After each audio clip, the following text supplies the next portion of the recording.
Hello everyone. I wanted to talk to you a little bit about the things I use for the foundation piecing of the Little Blocks 365.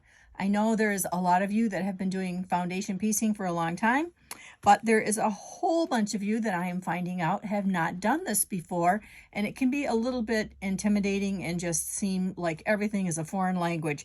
So I thought I would go over a few things. First, let's look at your foundation pattern. You're going to get each week, your patterns are going to come grouped together on 2 or 3 pages, depending on the size and how many pieces there are. And you're going to cut them apart on these dotted lines. Now with the foundation pattern, the printed side is actually the wrong side of the pattern, and your fabric is going to be placed on the blank side, which is the right side. And I will show you how to do that in another video, but for right now, let's just talk about the basics.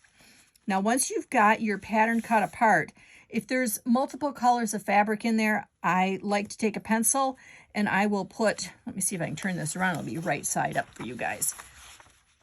I'll write, like I want these pieces to be blue, so I put a B in there and the rest of these are my background. I just pick something that I know I'm going to be able to remember, and that it makes it a whole lot easier when you sit down to the sewing machine with all your little pieces of fabric. You know which one to pick up. And you can see each pattern is labeled with numbers. So you're going to always start with number 1. And the next piece that goes on is going to be number 2. And you're just going to follow the numbers until you get all the way to the end. Now these darker lines are your stitching lines. This is going to be the finished seam line of your block. And this outer line is a cutting line, and that is your 1/4 inch seam allowance in there. And you're going to have that, if a block has sections like this one does, you're going to have that 1/4 inch seam allowance on each section. So you know after you've done your foundation piecing, you're going to be trimming on that line. So you still have your 1/4 inch seam allowance. Let's go over some of the things that I like to use when I set my machine up and so on to do this. I like to use a Microtex 9014 needle. I think it makes a good perforation for when you want to tear the paper away. I have a computerized machine, so I set my machine stitch length at about 1.70, and I usually am using Aurifil cotton thread in my machine. You're going to have your pieces cut. I give you cutting information for each block so you know what size to cut those pieces. And when you've got a couple of them stitched together, like here you can see on the outside, where's the last one that went on here? Well, you can't tell because it was a section one. Here we go. Like there. You're going to need to trim away the excess seam allowance so you have your 1/4 inch seam. Now there's a couple of ways you can do that. There is a tool called an add a quarter ruler, and a lot of people like to use this. And the way this works is, I've got block number 1 here. After you've sewn the first piece 2 to piece 1, and you want to trim your seam allowance, you fold the paper back on the seam line, and then the ruler has a groove here, and it'll hug right up against that paper fold, and then you just use your rotary cutter to trim that for an exact 1/4 inch. Now, I would like to say that I'm always that precise, but I'm going to admit to being a whole lot more lazy. Now, maybe you're going to be better at this, than I am, but I usually, admittedly, will hold my pattern or my piece wrong side up, and I will take my scissors and I just kind of eyeball my 1/4 inch and I trim it off. And then I got a little cup right by my machine. This gets deposited in there, and I move on. I like to have a pressing surface like this wool mat next to the sewing machine rather than a cutting board so that I can keep moving. These blocks are fun, and if I can get all 7 of them done at one time, that's great. So I'll just trim it with my scissors, and I'll move on to the pressing.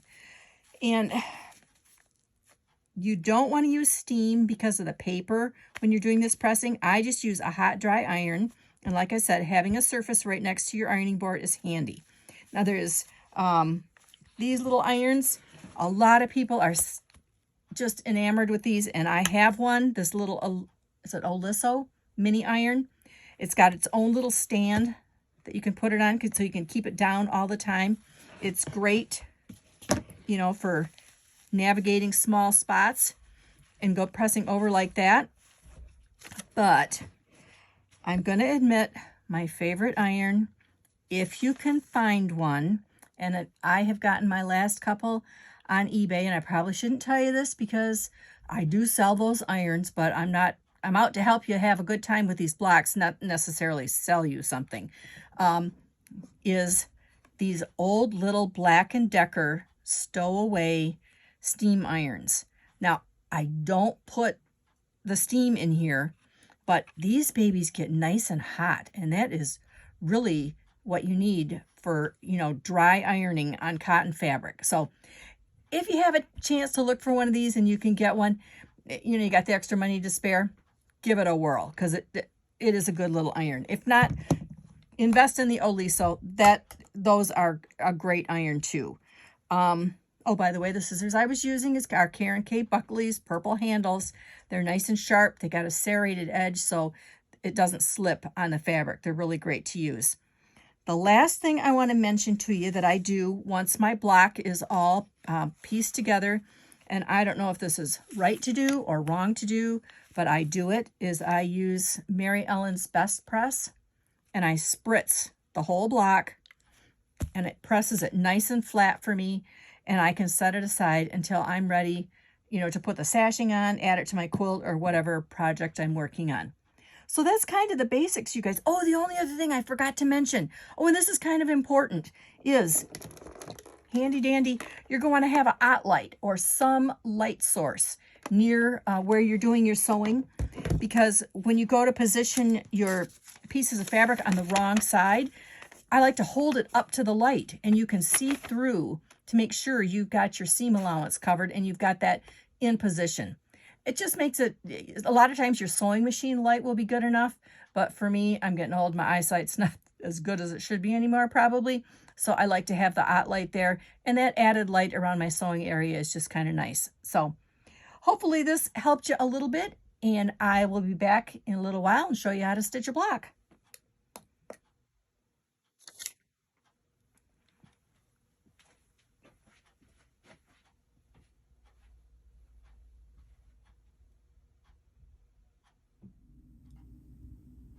Okay, little block quilters, let's see if we can pull this off, stitching a block. I don't want anybody busting out laughing now, but I am straddling a tripod and going to try and work around it to stitch this. So cross your fingers that this goes well. Just as a reminder, I have got the Schmetz, the Microtex 9014 needle in here. I've got my stitch length set at 1.70. I seem to have Mettler thread, cotton thread, 100% cotton thread in the machine at this time. So we're just going to go with that. And I guess that's all I needed to tell you about that. I got my straight stitch plate on here. I do have my 1/4 inch foot, but that doesn't really matter when we're foundation piecing because you're sewing on the line. You're not measuring the 1/4 inch at this point, but I keep it on there because if I have a foundation pieced block with sections like this one, I happen to be working on block number 2, then when I'm ready to sew the sections together, my 1/4 inch foot is already there. So, okay, here we go.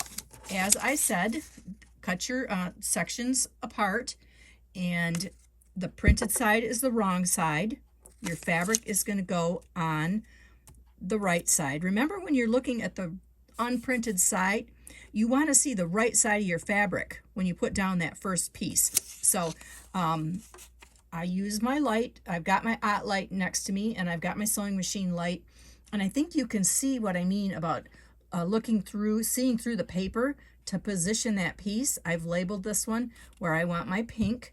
And so I've got piece number 1 pinned in there, and I'm going to put piece number 2 on. When I flip this over, I know piece number 2, boy, this is a challenge, you guys. Okay, piece number 2 is going to, it is going to be in that position when it's finished. So when I flip it over, I need to sew it right sides together. So I'm going to line this up And because this is a triangle, you can see the tip of the triangle here and the tip of the triangle there. I know I've kind of got that lined up, so it's in a good position. So, all right, let's flip it back over because I need to stitch on the line.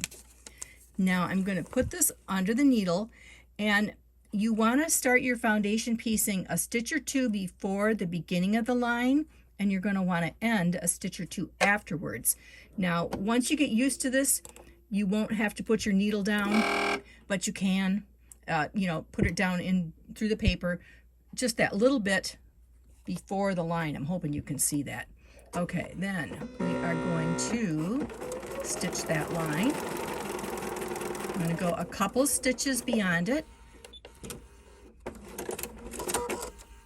And then I like to have, like I said, my pressing surface right near me. You're not going to be able to see me do that, but I'm going to flip this. If you have to, it's not quite a 1/4 inch. This first piece, I did kind of line it up, so I'm not going to trim that one. I'll show you the trimming on the next one. I'm going to flip this over and press it. And I've even got a 3rd iron over here by this machine. I also like the Rowenta travel iron. I take that one to quilt retreats a lot of times, and that's really handy too. Okay, you can see I've pressed that over.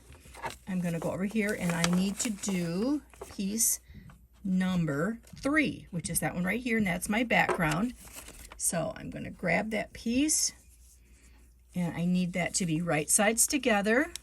And this one is kind of easy because of the way I positioned that first piece. But here I'm lining up kind of the tip of the triangle with the tip there. And I don't generally pin once I've got the first piece down unless I need to. I think it'll hold in place. So let's go back over. And again, you want to start your stitching a couple of stitches before the beginning and stop a couple after. So this time I'm not going to do my needle. I'm just going to kind of eyeball that. And get that stitched. Go a couple stitches beyond. And you can see I'm getting these threads here. I'm going to just trim those off. Keep the scissors and a little bin to clip in. We'll just neaten that up. And then this back here, see, you can see the dog tooth and stuff that needs to be trimmed off. So I just, I didn't grab the other scissors. We'll have to use these thread trimmers. I'm just going to trim that so it looks like it's close enough to a 1/4 inch to make me happy. All right, let's press that one. Okay, I have no idea what this video is looking like as it's filming. I hope you guys are able to see this. All right, let's go on to piece number 4, which is another one of the larger triangles, which in my case happens to be a green one. Now, this has got to be on here right sides together.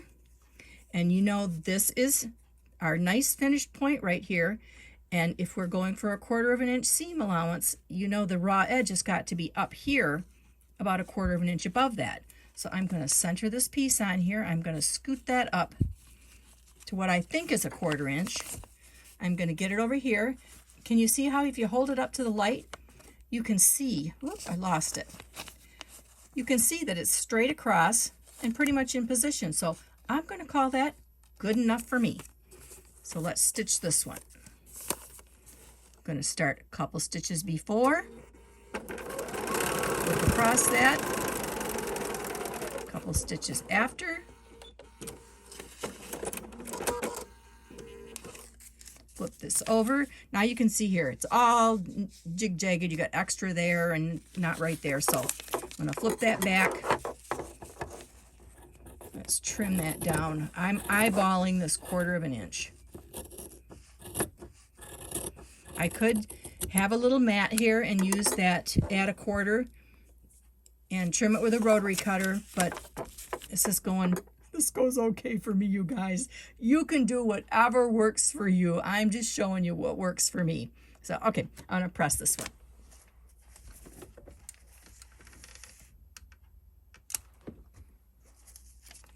There we go. This really is all there is to it. Now I've got to add these next 2 pieces here for backgrounds. So I'm going to do the same thing. They've got to be right sides together. I can kind of see where the point of that triangle is. I'm just going to line it up that way. Flip it over to make sure I've got enough up there for my seam allowance, and I would stitch it. So then when I have the whole section done, it's going to look like this. That's when I lay it on my pressing mat, grab some of this Mary Ellen's Best Press, or I don't use like the heavy duty starch. I just like the Best Press because it's light enough that when I give it a spritz, it makes that unit nice and flat. So when I go back to my cutting mat later, I'm going to trim on this outside line, and that's going to be the 2 units that I will then sew together to have my block.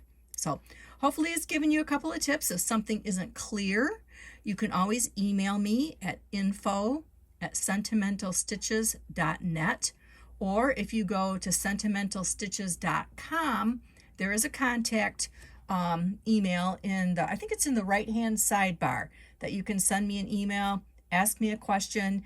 And the things that I carry in the online store that I've mentioned in the videos, I will put a link below the video so that you can get to those and, you know, make notes if you want to look for them or if you want to order them, whatever. I just want you to have fun all year long making Little Blocks 365.